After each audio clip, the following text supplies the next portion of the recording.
नमस्कार, आप देख रहे हैं स्वदेश न्यूज का खास प्रोग्राम जनता मांगे जवाब और मैं हूं आपके साथ राखी। जनता मांगे जवाब में आज हम बात करेंगे मध्य प्रदेश भाजपा में टिकट को लेकर मचे घमासान की। जी हां, मध्य प्रदेश के चुनावी रण में कांग्रेस और भाजपा अपनी अपनी रणनीति के तहत आगे बढ़ रहे हैं। दोनों ही दलों के अपने अपने दावे हैं, तो वहीं तमाम मसलों पर आरोप प्रत्यारोप भी। शिवराज सरकार की ओर से 18 सालों का हिसाब किताब गिनाया जा रहा है, तो कांग्रेस से 50 सालों का लेखा जोखा भी मांगा जा रहा है। तो वहीं कांग्रेस भी सरकार के घोटाले जनता के बीच गिनाकर सरकार को घेरने की कोशिश में लगी है। उधर बात टिकट की करें तो बीजेपी ने इस मामले में कांग्रेस से एक कदम आगे बढ़ाते हुए चुनावी घोषणा से पहले ही खास रणनीति के तहत 39 सीटों पर प्रत्याशियों को मैदान में उतार दिया है। वहीं कांग्रेस ने भी टिकट का क्राइटेरिया तय करते हुए साफ कर दिया है कि परफॉर्मेंस और जीत का आधार ही टिकट के लिए मापदंड बनेगा। जनता मांगे जवाब में इसी मुद्दे पर आज चर्चा भी हम करेंगे।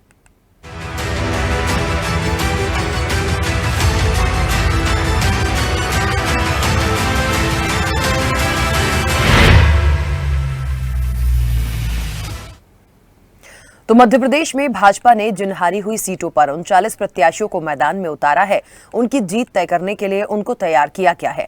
इसके लिए भाजपा के वरिष्ठ नेताओं ने 39 प्रत्याशियों को खास टिप्स भी दिए। भोपाल के बीजेपी कार्यालय में 39 प्रत्याशियों को विशेष ट्रेनिंग दी गई। कुल मिलाकर कहा जा सकता है कि प्रत्याशी घोषित करने के बाद भारतीय जनता पार्टी उन्हें मजबूती देने में जुट गई है। प्रदेश अध्यक्ष विष्णुदत्त शर्मा ने कहा कि 39 घोषित प्रत्याशियों की बैठक हुई है।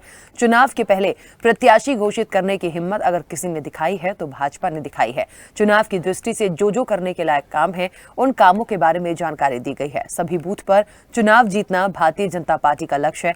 हर बूथ पर प्रत्येक पन्ना प्रमुख को चुनाव जीतना है। माइक्रो मैनेजमेंट लेवल पर हम काम कर रहे हैं। वीडी शर्मा ने कहा कि हमने उम्मीदवारों को टास्क दिया है, प्रत्येक बूथ पर प्रत्येक कार्यकर्ता को चुनाव जीतना है। सभी 39 उम्मीदवार जीतेंगे, लेकिन भाजपा के प्रत्याशियों के लिए जितनी आसान ये राह दिखाई दे रही है उतनी है नहीं, क्योंकि 39 सीटों पर जीत की रणनीति के तहत उतारे गए प्रत्याशियों को लेकर घमासान शुरू हो गया है।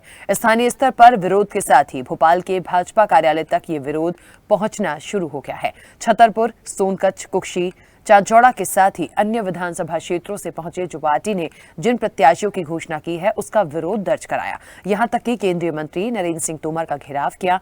अब टिकट, टास्क और ट्रेनिंग की इसी सियासत पर जनता मांगे जवाब में करेंगे चर्चा। जीत की रेस विधायकी पर पेंच।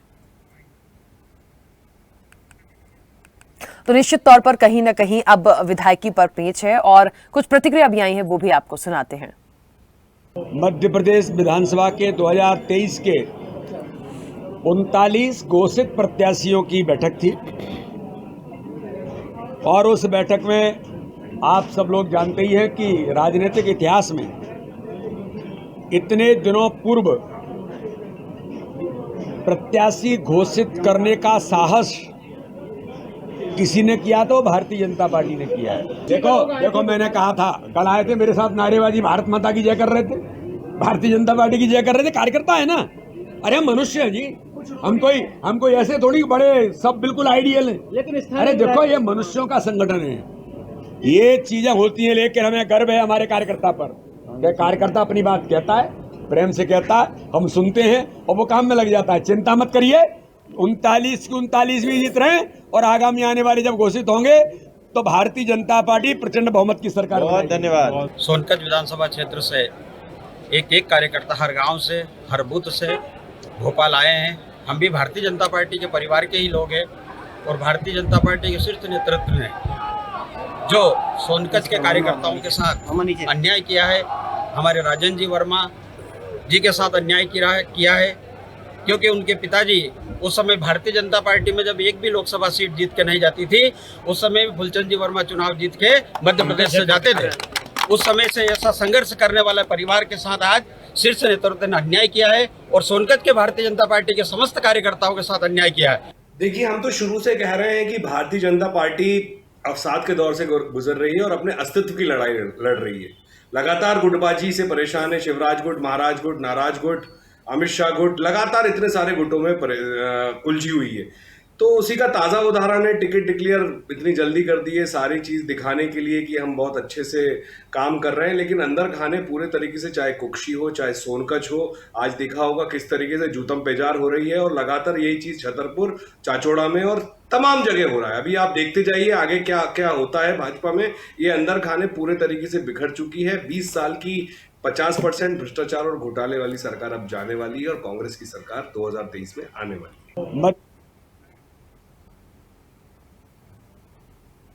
देखिए, तो जीत की रेस विधायकी पर पेंच, ऐसा इसलिए भी क्योंकि जो तस्वीरें अभी हमने देखी और सुनी हैं और जो हो रहा है, कहते हैं ना कि इस रेस में तो भारतीय जनता पार्टी आगे निकली है कि इलेक्शन की डेट्स नहीं आई हैं, लेकिन प्रत्याशियों के नाम जरूर सामने आए। जिस तरह से 39 प्रत्याशियों की बात हो रही है, लेकिन विरोध भी उतना ही हो रहा है। ये तस्वीरें हम कांग्रेस में देखा करते थे।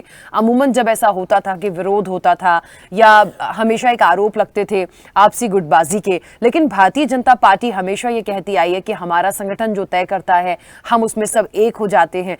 फिर ये तस्वीरें क्यों देखने को मिल रही हैं? जिन 39 प्रत्याशियों के नाम सामने लाए गए हैं, क्यों उनको इतनी जल्दी लाया गया? क्या उसके पीछे की भी कोई और कहानी है? इस चर्चा को मैं आगे बढ़ाऊंगी। हमारे साथ मेहमान जुड़े हैं। सबसे पहले आपका परिचय करा दें। कांग्रेस का पक्ष रखने के लिए राहुल राठौर हमारे साथ जुड़े हैं। राहुल जी, बहुत स्वागत चर्चा में जुड़ने के लिए। और बीजेपी का पक्ष रखने के लिए अमित तिवारी हमारे साथ जुड़े हैं। अमित जी, आपका भी बहुत स्वागत है। और चर्चा की शुरुआत अमित जी आपसे ही करूंगी, क्योंकि जो तस्वीरें और जो बातें आई वो भारतीय जनता पार्टी से आई हैं। कुछ लोग आए, बैठक होती है, महत्वपूर्ण बैठक होती है। जब अपने ही लोग विरोध करते हैं या बात उठाते हैं, आवाज उठाते हैं, खास तौर पे इलेक्शन के टाइम में प्रत्याशियों को लेके, तो बैठे बिठाए एक मुद्दा विपक्ष को तो देखिए मिलना ही है। लेकिन ये सवाल लाजमी है कि आखिरकार क्या टिकट वितरण जो हुआ है, क्या वो कहते हैं ना कि आपसी पूछताछ से नहीं हुआ? क्या वाकई में क्या क्राइटेरिया देख के दिया गया, जो आज कहीं ना कहीं खुद जो वहां के उस क्षेत्र के जो कार्यकर्ता हैं वो आके विरोध जता रहे हैं?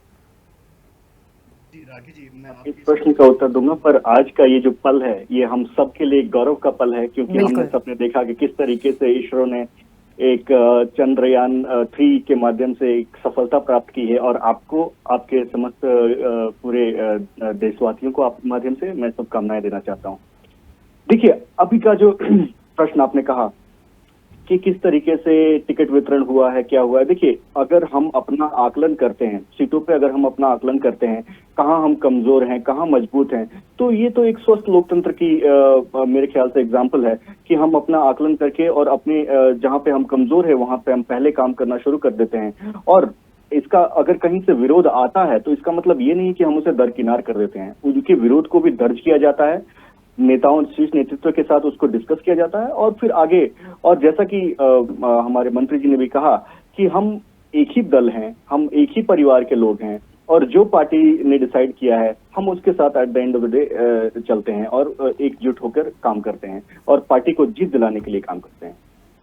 ठीक है, चलिए राहुल जी, मुझे ऐसा लगता है कि कांग्रेस को भी कहीं ना कहीं ये चिंतन मंथन का समय है। निश्चित तौर पर चुनाव है, लेकिन अभी भी बीजेपी वही कह रही है कि ये संगठन की बात है और इसमें कहीं कोई ऐसी बड़ी बात नहीं हो गई है।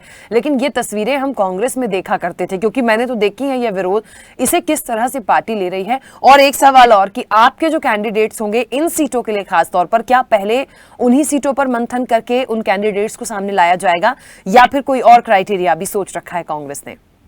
पहले तो आज गौरव का क्षण में बधाई देता हूं संपूर्ण प्रदेशवासियों को आपके माध्यम से। 1962 में कांग्रेस सरकार द्वारा इसरो का गठन हुआ था और आज वो गौरव का क्षण उन्होंने हमें दिया है, तो उनको बधाई और पूरे देशवासियों को प्रणाम।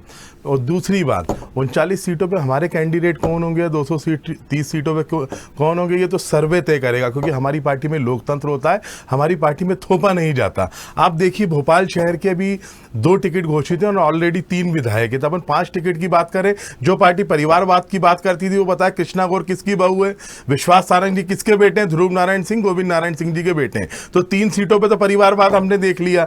उमा शंकर गुप्ता जी की बेटी अगर लड़ती है दक्षिण से, तो परिवारवाद की भेंट तो भोपाल में भारतीय जनता पार्टी ने छड़ा दिया। दूसरी बात यह है कि हमारी सीटों पर तो जो भोपाल में इन्हें 2 सीटों पर घोषित करें, अभी ऑलरेडी विधायक हैं और दोनों जीतेंगे। अजय सीट है, भोपाल उत्तर को तो शिवराज जी गोद ले चुके हैं, लेकिन आज तक नहीं हरा पाए और मध्य में भी अब वही होगा। और मैं आपको एक बात पूरे विश्वास से और जनता से मिलकर ये कह रहा हूं कि उन 39 सीटों पर भारतीय जनता पार्टी का बहुत बुरा हाल होने वाला है और ये 39 सीटें तो हम जीत रहे हैं। और दूसरी बात, इसमें आप साफ साफ देख सकते हैं कि भारतीय जनता पार्टी में किस तरह की गुटबाजी दिख रही है, जो कम पिछले 20-25 सालों में कांग्रेस में हमने कभी नहीं देखी।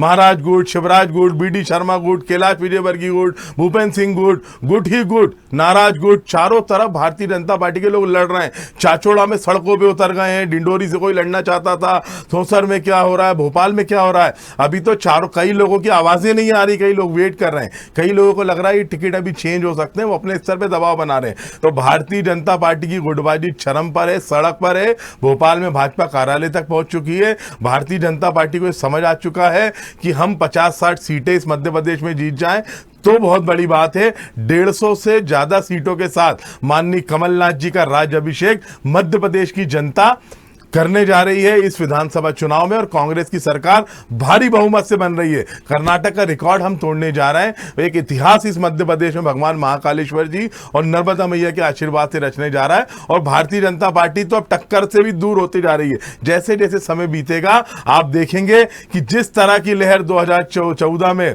नरेंद्र मोदी की आई थी या उसके पूर्व कांग्रेस पार्टी की थी 2004 और 2009 में, वही लहर मध्य प्रदेश में कमलनाथ जी को सीएम बनाने की आ रही है। और जैसा गौरव का क्षण आज आया है, ऐसा ही गौरव का क्षण दिसंबर में आप और हम सब मिलकर देखेंगे जब कमलनाथ जी मध्य प्रदेश के मुख्यमंत्री बनेंगे। खैर, ये आने वाले समय की बात होगी अमित जी। लेकिन यहाँ पर एक बात मुझे और लगती है, मैंने कहा ना कि सब अपनी अपनी बात करेंगे और अभी मैं इसलिए कुछ नहीं कहूंगी ज्यादा कांग्रेस को, क्योंकि मैंने पहले ही कह दिया कि कुछ तस्वीरें हमने कांग्रेस में भी देखी हैं। इंतजार है मुझे इलेक्शन की डेट्स का, और जब इनकी सूची पहली आएगी तब, और उसके बाद यदि कोई ऐसा सिनेरियो आता है तब फिर और मजा आएगा बात करने में। लेकिन एक महत्वपूर्ण बात है जो मैंने अभी शुरुआत में भी कही और जो अभी यहाँ पर राहुल जी ने भी परिवारवाद की बात को लेकर भोपाल में, खास तौर पर मध्य प्रदेश के भोपाल में ये बात बता दी कि अभी तक तो कांग्रेस को घेरा करते थे, लेकिन आपने तो यहीं पे अभी तक जो टिकट्स दिए हैं जिन सीटों पर, भोपाल की पर्टिकुलर बात करें तो आपने किस तरीके से परिवारवाद को चलाया है। एक आध फिर और यदि नाम फाइनल हो गया तो वो भी दिन दूर नहीं जब ऐसा होगा।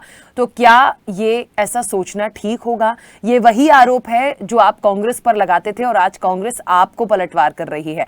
आप कहते थे कि कांग्रेस में विरोध होता है, कांग्रेस में गुट है, आज वही कांग्रेस इसका एक सबूत के साथ, तमाम चीजों के साथ आप पर पलटवार कर रही है। क्योंकि भारतीय जनता पार्टी हमेशा कहती थी कि हम कभी विरोध हमारे यहाँ नहीं होता, जो कह दिया संगठन ने वही होता है। लेकिन जब अपने ही लोग, मैंने पहले भी कहा, जब अपने ही लोग सामने आ जाते हैं तो फिर बोलने के लिए कुछ नहीं रहता।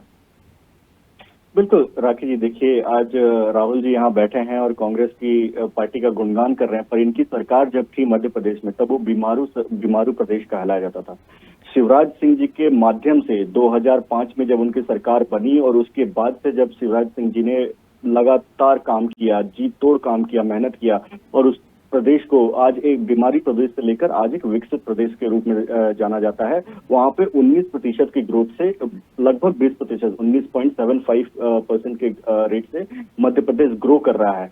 तो एक बीमारू प्रदेश को आज जिस एक स्पर्धा में, विकसित स्पर्धा में लाकर खड़ा कर दिया है शिवराज सिंह जी ने, तो ये एक सराहनीय काम है और राहुल जी को भी इसकी सराहना करनी चाहिए। जो बात कही आपने परिवारवाद की, तो देखिए अभी कल ही माननीय अमित शाह जी ने परिवारवाद की विस्तृत तौर पे उन्होंने व्याख्या कर दी और किसकी, हम जब परिवारवाद की बात कहते हैं तो किस परिवारवाद की बात कहते हैं उसको उन्होंने बताया था। मुझे ज्यादा विस्तार में जाने की जरूरत नहीं है, लेकिन अगर देख ली इन्होंने, राहुल जी ने जिन लोगों का भी नाम बताया, क्या ये कह सकते हैं कि वो भाजपा के प्रदेश अध्यक्ष बनेंगे? नहीं बता सकते हैं। क्या वो कह सकते हैं कि ये जाके राष्ट्रीय अध्यक्ष बनेंगे? नहीं बता सकते हैं। तो परिवारवाद जब अब इनकी पार्टियों को अगर देखा जाए तो राहुल जी के पास कोई पद नहीं है, मतलब राहुल गांधी की मैं बात कर रहा हूँ, राहुल जी के पास कोई पद नहीं है, लेकिन आज भी वो सर्वमाननीय नेता हैं कांग्रेस पार्टी के। कांग्रेस पार्टी पूरी की पूरी खड़गे जी के पीछे नहीं बल्कि राहुल गांधी जी के पीछे खड़ी होती है। तो परिवारवाद इसे कहते हैं। दूसरी, भले उनको लॉन्च करने की ये 17वीं या 8वीं कोशिश हो, देखा जाएगा। अभी तो वो फिर से निकलने वाले हैं भारत तोड़ो यात्रा पे। तो देखिए किस तरीके से जब कांग्रेस का राज रहा, जब यही दिग्गी राजा का और कमलनाथ का राज रहा, तब यहाँ पे जो भोपाल गैस ट्रेजेडी हुई, 5 लाख लोगों को इन्होंने मौत के मुंह में झोंकने का काम किया और उसको भगाने का काम, जो इस चीज के लिए पूरा का पूरा अपराधी था, उसे भगाने का काम कांग्रेस पार्टी ने किया। कांग्रेस पार्टी किस मुंह से यहाँ पे बैठी हुई है? इनको तो शर्म आनी चाहिए। राहुल जी, आप जाके पहले अपना अतीत देखिए। जिस गड्ढे में आपने प्रदेश को झोंक रखा था, सड़क गड्ढे में थी या गड्ढे में सड़क था पता नहीं चलता था, उस प्रदेश को आज हमने एक विकसित राज्य के रूप में खड़ा कर दिया है और आप वहां पे बात कर रहे हैं। अमित जी, लेकिन मुझे लगता है आज की हमारी जो विशेष चर्चा है, क्या ठीक है बात निकलती है तो दूर तलक चली जाती है, लेकिन हम उसको वापस ले आते हैं। मुख्य रूप से बात हो रही है विधानसभा चुनाव की, टिकट्स की, क्या क्राइटेरिया होगा, क्यों विरोध हो रहा है। अभी 39 नामों के सामने आने के बाद ही यदि विरोध होने लगा तो अभी तो फिर बहुत सारी चीजें बाकी हैं, कैसे उसको फाइनल करेंगे। कांग्रेस बहुत स्पष्ट रूप से कह रही है कि हमारा क्राइटेरिया फिक्स है, हम सर्वे करा रहे हैं। और देखिए सर्वे के बाद भी ये बात बिल्कुल साफ है, बीजेपी हो या कांग्रेस हो, जो जिताऊ चेहरा होता है उसे मौका दिया ही जाता है। बिल्कुल, अभी मैं उसी बात पे को कहने वाला था राखी जी। देखिए, हम विनेबिलिटी पे हमारा एक ही क्राइटेरिया है, जो जनता का चेहरा है हम उसे टिकट देते हैं और विनेबिलिटी का एक फैक्टर देखा जाता है, तो उस विषय पर हम टिकट का चयन करते हैं और उसी को टिकट दिया जाता है। जहां तक बात रही गुटबाजी की, तो ऐसा कुछ भी नहीं है। भारतीय जनता पार्टी बहुत ही डिसिप्लिन पार्टी, आपने पूर्व में भी कई बार देखा होगा। अभी महाराष्ट्र का जो इलेक्शन हुआ, वहां पे जो सरकार गठन हुई, फडणवीस जी ने मुख्यमंत्री का छोड़कर उप मुख्यमंत्री, तो ये डिसिप्लिन का ही नतीजा है कि एक मुख्यमंत्री का चेहरा आज उप मुख्यमंत्री है सिर्फ नड्डा जी के कहने पर। तो ये एक डिसिप्लिन है जो हमारी पार्टी के हर एक कार्यकर्ता में है और कोई गुटबाजी कहीं भी नहीं है। अच्छा, एक बात और है, जिन लोगों ने आज विरोध किया है, सिर्फ एक जगह की बात नहीं है, ये तस्वीरें हो सकता है और ज्यादा देखने को मिले, अभी बहुत सारी टिकट सामने आएंगी, लेकिन क्या ऐसे विरोध के बाद भारतीय जनता पार्टी यदि टिकट्स डिक्लेयर कर भी दिए, क्या उनमें बदलाव कर सकती है ज्यादा विरोध को देखते हुए? क्योंकि यदि नहीं करते हैं तो फिर हो सकता है, कहते हैं ना कि अंदर से जिसको घात पहुंचाना कहते हैं, चोट पहुंचाना, जब अपने ही चोट कर देते हैं, उसका दंश कहीं पार्टी को ना झेलना पड़े। नहीं राखी जी, मैं आपको पुनः विश्वास दिलाना चाहता हूं कि ऐसा कुछ भी नहीं है। जो नाम घोषित हो चुके हैं वो हो चुके हैं और अन्य कार्यकर्ता जो आज अपना अगर विरोध दर्ज कराने आए थे, निश्चित तौर पे उनको भी पार्टी ने सुना है और पार्टी उनके लिए भी कुछ सोच रही है। तो ये निश्चिंत होकर सभी कार्यकर्ता गए हैं आज और उनको हमें पूरा विश्वास है कि सभी पार्टी के लिए काम करेंगे, चलिए जिताने के लिए। राहुल जी, ये जो विरोध है भारतीय जनता पार्टी का, ठीक है उनको मनाने की बात की जाएगी, कैंडिडेट्स के लिए बात की जाएगी, लेकिन लगता है कि कांग्रेस को इसका फायदा मिलेगा, क्योंकि कहते हैं ना कि जिसका विरोध हो रहा है, जिसको खुद पार्टी के लोग नहीं चाहते हैं, फिर आप समझ लीजिए कि कहते हैं ना, जिसको कहते हैं कि अंदर ही अंदर चोट करना, ये बड़ा दुखदाई होता है चुनाव में।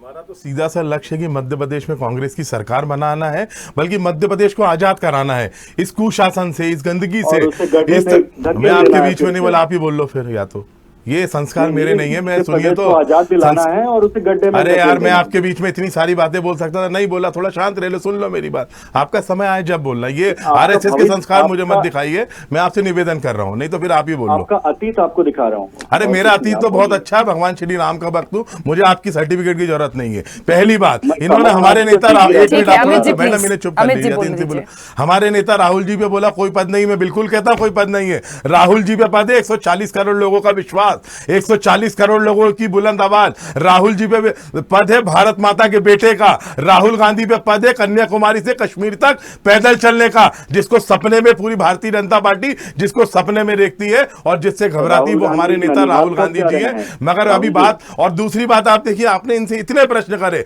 पर ये कहां पहुंच गए? अर्जुन सिंह जी के जमाने में पहुंच गए, महाराष्ट्र की सरकार का बड़ा गुणगान कर रहे हैं, विधायकों को खरीद कर दो पार्टी को तोड़कर जो सरकार बनाई, पर ये 39 टिकटों मध्य प्रदेश पर नहीं बोले। मध्य प्रदेश को बर्बाद करने वाला कोई व्यक्ति है, 50% कमीशन लेने वाली सरकार शिवराज सिंह चौहान और भाजपा की सरकार है, जिसने हजारों घोटाले कर दी। घोटाला प्रदेश इस मध्य प्रदेश को कहा जाता है, घोटालों का शहर इस भोपाल को कहा जाता है। पूरे विश्व में कहीं अगर हम कहते हैं हम भोपाल में रहते हैं, तो वो फोन पर हम बात करते हैं तो वो कहते हैं अच्छा वो घोटालों वाला भोपाल, वहां रहते हो जहां भगवान महाकाल का घोटाला कर दिया, नर्मदा मैया की रेती बेच दी, पटवारी घोटाला, शक्कर घोटाला, चाय घोटाला, बेरोजगार घोटाले ही घोटाला, बेरोजगारी का सबसे बड़ा प्रदेश। इस प्रदेश के हालात मध्य प्रदेश के शिवराज जी ने 20 साल में खराब कर दी, बर्बाद कर दिए। अब मुद्दा हमारे नेता कमलनाथ जी आए हैं, 5 साल तक इस भोपाल में रहे, मध्य प्रदेश में रहे और जनता मध्य प्रदेश में कमलनाथ जी को मुख्यमंत्री बनाना चाह रही।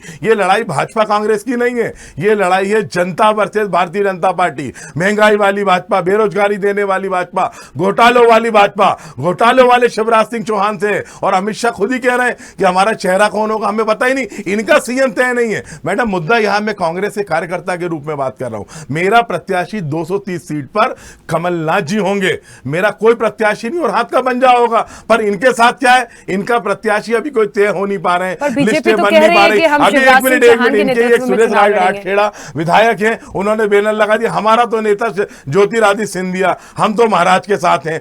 कोई लगा रहा हम शिवराज जी के साथ हैं, कोई लगा रहा हम बीडी शर्मा जी के साथ हैं। इंदौर में लोग कह रहे हम कैलाश जी के साथ हैं। सागर में एक कह रहा भूपेंद्र सिंह जी के साथ हूं, तो दूसरा लड़ लेके कह रहा मैं गोपाल भार्गव जी के साथ हूं, फिर तीसरा लड़ लेके आता है मैं गोविंद सिंह राजपूत जी के साथ हूं। आप जबलपुर जाओगे, कोई कह रहा राकेश सिंह जी के साथ हूं, कोई कुछ कह रहा। इनके तो नेता ही नेता है। हमारे यहां सिर्फ एक नेता है जिसका नाम है माननीय कमलनाथ जी। उनके नेतृत्व में माननीय दिग्विजय सिंह जी, माननीय अरुण यादव जी, माननीय राहुल भैया, माननीय पचौरी जी, माननीय भूरिया जी और एक एक कांग्रेस का कार्यकर्ता माननीय कमलनाथ जी के नेतृत्व में मध्य प्रदेश में कांग्रेस की सरकार बनाना चाहता है, मध्य प्रदेश की जनता के साथ खड़ा होना चाहता है। और आज हम विपक्ष में था, अपनी बात कर रहे हैं। हमारे भगवान महाकालेश्वर के मंदिर में घोटाला होता है तो हम ये आवाज उठा रहे हैं, नर्मदा मैया की रेती बेची जाती, व्यापम घोटाला, पटवारी घोटाला, ये सब जनता के सामने आप मीडिया के साथ मिलकर हम लोग ला रहे हैं, सोशल साइट के जरिए ला रहे हैं। मगर मुद्दा यहां पर यह है कि इनसे आप बात करोगे तो पूरे देश भर की बात करेंगे। अभी जो 39 सीटें घोषित हुई, इनमें क्यों, ऐसा क्या कारण था भाजपा को 3 महीने पहले अभी आचार संहिता नहीं लगी इन सीटों पे जहां पे कांग्रेस के विधायक थे वो प्रत्याशी घोषित करने पड़े? मैं बताता हूं, प्रशासन का दुरुपयोग करेंगे, सरकारी योजनाओं का दुरुपयोग करेंगे। इन्होंने ऑलरेडी, अरे आपकी टर्न आए जब जवाब दे देना भैया, सुन लो। इन्होंने ऑलरेडी 39 सीटों पर यह दबाव बनाने का काम करा है। आज आलोक शर्मा और ध्रुव नारायण सिंह अपने घर पे बैठ के नगर निगम के अधिकारी को, पीडब्ल्यूडी के अधिकारी को, पुलिस वालों के खिलाफ ले रहे हैं। मेरे पास सबूत है। अरे मैं प्रमाणिक बात कर रहा हूं, मेरी भी FIR कर देना। जैसे 41 FIR हमारे नेता करी, मेरी भी कर लो जाके। ये उनको बुला के दबाव बना रहे हैं। विधायक की भूमिका करेंगे, जो हमारे विधायक जो काम कर रहे हैं मूलभूत सुविधा के कामों में अड़ंगा लगाना चाह रहे हैं। ये भाजपा का घोटाला है। इस पार्टी को कोई जनता लाइक नहीं कर रही। इस पार्टी का प्रदेश में सूबा साफ होने जा रहा है। 150 से 175 सीटें कांग्रेस को मिलने जा रही, घबराहट है। और अमित शाह नहीं, नरेंद्र मोदी भी आए और मैं तो कह रहा हूं दोनों आके यही रहने लगे, तो भी कोई फर्क कांग्रेस के कार्यकर्ता को नहीं पड़ रहा। खैर ठीक है, मुझे लगता है बड़ा महत्वपूर्ण, देखिए महत्वपूर्ण सवाल भी है, गंभीर आरोप है। माननीय कमलनाथ जी की सरकार, ये नारा प्रदेश की जनता दे रही है। ठीक है राहुल जी प्लीज एक मिनट। अमित जी, 2 आरोप बड़े गंभीर से हैं। एक तो इन्होंने कहा कि आपने जो नाम डिक्लेयर पहले इसलिए करे हैं क्योंकि दबाव बनाने की कोशिश है और वो पूरी प्रोसेस की जा रही है। उन्होंने बकायदा नाम और ये भी कहा है कि सबूत मांगेंगे तो सबूत भी दे देंगे, FIR करा दीजिएगा। दूसरी बात ये भी है कि यहाँ पर जिस तरह की बातें निकलकर सामने आ रही हैं, उन्होंने नेतृत्व की बात करी कि आपके यहाँ चेहरा ही डिसाइड नहीं है। तो ये 2 बातें, बड़े गंभीर आरोप वो सामने ही बैठकर विपक्ष लगा रहा है। बिल्कुल राखी जी, देखिए अभी ये कमलनाथ के चेहरे पर कितना कूद रहे हैं, और वहीं जब विपक्षी एकता का चेहरा की बात करते हैं तो बोलते हैं हम तो विधायक पहले आएंगे, चुन के सांसद आएंगे, उसके बाद हम चेहरा मिलकर डिसाइड करेंगे। और यहाँ पे ये चेहरे को लेकर इतना उछल कूद मचा रहे हैं। दूसरी बात, हमारे नेता स्पष्ट हैं, माननीय शिवराज सिंह चौहान अगले मुख्यमंत्री होंगे कि ये बताओ। एक प्रश्न मैं भी कर लेता हूँ राखी जी, आप मेरी तरफ से कर लीजिए। क्या टेंशन है? मैं इनके बीच में नहीं बोलूंगा क्योंकि मैं कांग्रेस हूँ, हम अनुशासन वाले लोग हैं, RSS के लोग नहीं। आप एक प्रश्न कर लीजिए कि इनका अगला मुख्यमंत्री कौन होगा? हमारा तो मैं शान से कहता हूँ 56 112 इंच के सीने से कहता हूँ कमलनाथ जी कांग्रेस का चेहरा, कमलनाथ जी अगले मुख्यमंत्री होंगे। आपका चेहरा कौन होगा? शिवराज सिंह चौहान कपड़े सिलवा रहे हैं, BD शर्मा कपड़े सिलवा रहा है, कैलाश विजयवर्गीय कपड़े सिलवा रहा है, वो गद्दार सिंधिया कपड़े सिलवा रहा है, गोपाल भार्गव कपड़े सिलवा रहे हैं। कौन नए कपड़े पहन के आएगा ये बताओ। अरे चेहरा कौन होगा, नाम बताओ। गुटबाजी वाली भारतीय जनता पार्टी, ये बता अगला मुख्यमंत्री कौन होगा? कौन है मुख्यमंत्री का चेहरा? आप नाम जवाब ले लीजिए राहुल जी, रुकिए तो जवाब तो लेने दीजिए। बताइए अमित जी। देखिए राहुल नाम के सभी व्यक्तियों का चरित्र मेरे ख्याल से एक ही होता है, झूठ बिल्कुल एक होता है। सब भारत माता के बेटे होते हैं और देश की जनता से लड़ने वाले राहुल हैं। और एक चीज और, राहुल नाम के लोगों से भाजपा घबराती है, ये भी लिख लो। समय की सीमा है, मुझे इस चर्चा को रोकना होगा। आप दोनों का बहुत शुक्रिया इस चर्चा में जुड़ने के लिए। देखिए कई गंभीर आरोप यहाँ पर विपक्ष ने उठाया, कांग्रेस ने लगाया है, उसका जवाब भारतीय जनता पार्टी को देना है। कभी कभी बीजेपी कहती है कि शिवराज सिंह चौहान के नेतृत्व में, कभी कहती है कि कमल का फूल जो है वो हमारा चेहरा रहा है। अब ऐसे में जो बड़े गंभीर आरोप और सवाल उठाए गए हैं 39 प्रत्याशियों को लेकर, जो यहां पर आरोप कांग्रेस ने लगाए हैं, इसमें आगे क्या निकल कर आएगा ये देखने वाली बात होगी। चर्चा में इतना ही, दीजिए इजाजत, नमस्कार। ऐसे ही वीडियोस के लिए लाइक करें, शेयर करें, फॉलो करें, YouTube पर जाकर सब्सक्राइब कर बेल आइकन दबाना ना भूलें और ताजा अपडेट्स के लिए swedeshlive.com पर जरूर जाएं।